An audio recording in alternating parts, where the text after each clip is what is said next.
You are listening to Housekeepers Chat by the United States Department of Agriculture from 1927. Disclaimer: this is read from a historic archive document.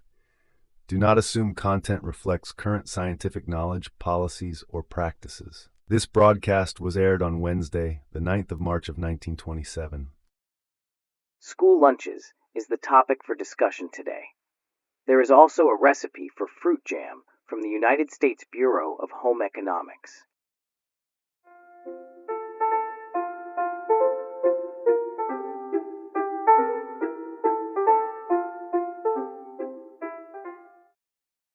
The other day, I heard a woman deploring her task of packing 3 school lunches 5 times a week. Honestly, I don't know what to do, she declared. The children say they're tired of sandwiches, and there's nothing else one can pack in a school lunch basket. I am afraid this woman has little knowledge of the food needs of growing children.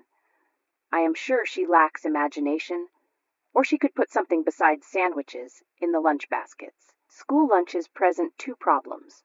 First, supplying the proper kind and amount of food, and second, preparing and packing it in attractive ways.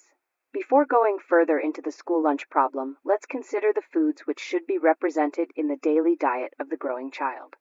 First, there's milk, at least a pint a day, and more if the child wants it. Second, eggs, meat, or fish. Third, fruit.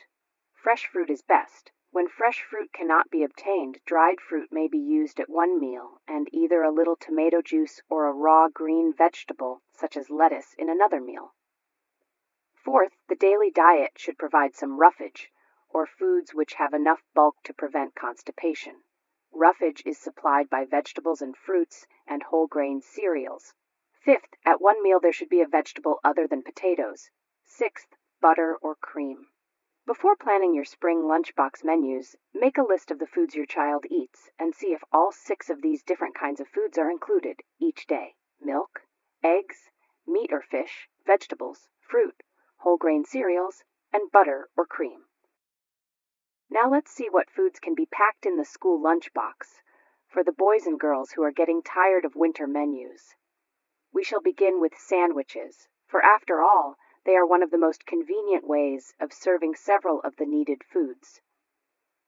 Sandwiches which are hastily made, thick slices of bread, no butter, and a mere suspicion of filling, can be eaten by a child who is very hungry, but they would never tempt a child who is only moderately hungry at lunchtime.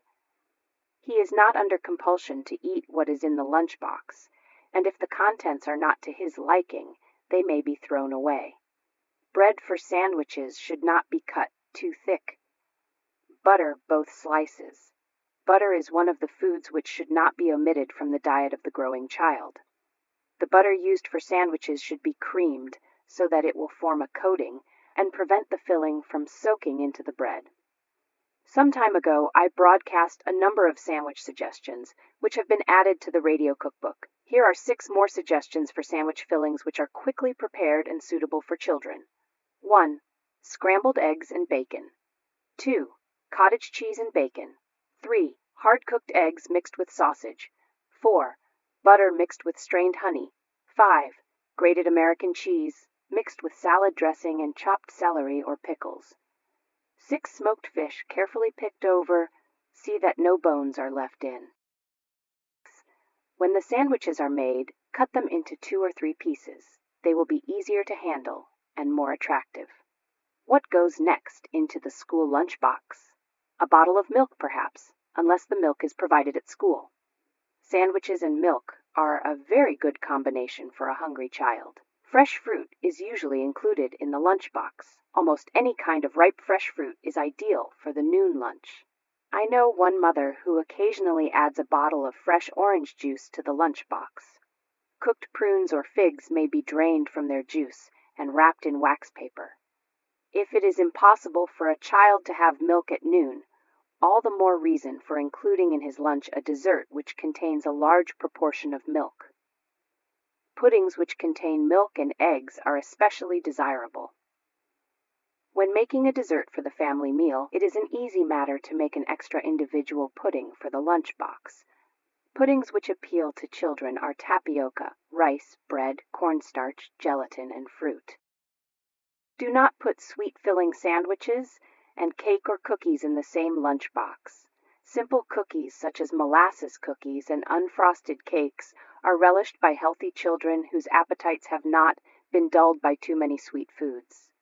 It is hardly necessary to repeat that school lunches should be packed as neatly as possible in clean, well-ventilated containers. Paper napkins, waxed paper, paper cups, and jelly glasses are part of the school lunch equipment. Paper plates, spoons, and forks are inexpensive and can be discarded after lunch. I have not mentioned hot foods in connection with the school lunchbox. However, the most satisfactory noon meal for a school child is one which is supplemented by a hot dish which can be prepared at school. Many schools are now equipped to serve a hot milk and vegetable soup or a creamed vegetable at noon, thus supplying the milk and vegetables which are often omitted from the lunchbox. Records show that in schools where one or more hot foods are served, the scholastic rating is higher and there are fewer underweight children. Instead of broadcasting a menu today, I shall give you a recipe for prune jam, which makes an inexpensive, nutritious spread for sandwiches. Prune jam contains 6 ingredients: 2 cups prunes, 1½ pints water, 2 oranges, 1 lemon, 1 cup sugar, ½ teaspoon salt. 6 ingredients for prune jam: 2 cups prunes, 1½ pints water, 2 oranges, 1 lemon, 1 cup sugar, ½ teaspoon salt. Soak the prunes overnight in the water. Cook them for 10 minutes in the water in which they soaked, then drain and cut them into small pieces. Slice the oranges and lemons very thin and cook them rapidly in the prune juice for 15 minutes. Add the prune pulp, the sugar, and salt, and cook until thick, stirring constantly. Seal in hot, sterile jars. That's all for today. I shall have a menu tomorrow and several recipes.